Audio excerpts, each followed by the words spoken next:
You talk about the institutions having been weakened. Who weakened them? I want to say that they weakened themselves by their actions. How can people... Recently, we saw something very interesting. This leads me to this issue of youth. A very youthful past governor ordering the House of Assembly to sit down, sit down, sit down.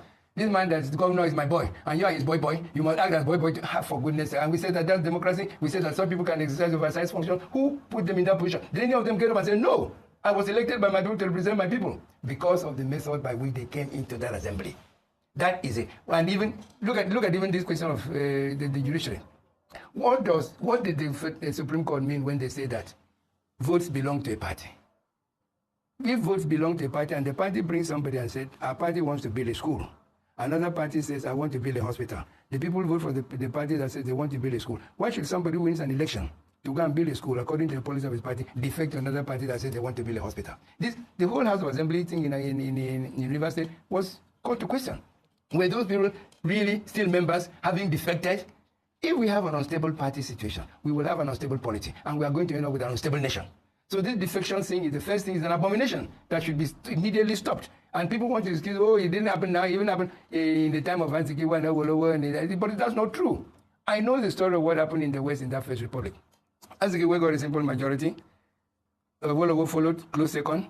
But there was an enclave party in Ibadan, a small enclave like you can say Abga is an enclave party in Nigeria, in Anambra, that had a certain number of seats. And what happened was, there was a negotiation, Azikiwe had the simple majority, not overall majority, so he couldn't form a government. He had to go into an alliance with somebody. He went to the Ibadan party and said, look, I want to form an alliance with you so that I can have the overall majority that I need to form a government.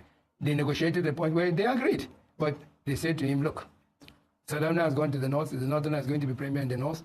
You are likely to have an Igbo man as a premier in the east. But so tell us that you will pick one of your supporters, NCNC members in the West to be the premier. He said, no, he wants to be there. And the people said, no, the West will be disenfranchised. I mean, why should you have two Igbo premiers, one in the East, one in the West? And that's what made that party go and form an alliance instead with Action Group.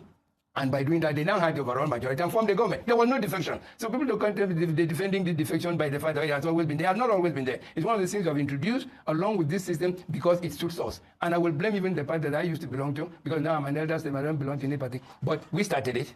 We went and pushed a senator in Lagos. If you want to mention his name, we have Dasumu. We went and snatched Ogunlewe. We went and we're finding and say, we went and took Lagos race his soul in peace, Sir Vincent Oblafo, the very person that opposed our own candidate so severely in Abia. We picked him up, made him minister, from minister to secretary, national to national chairman of a party that he opposed. Is that politics? I mean, is that party politics?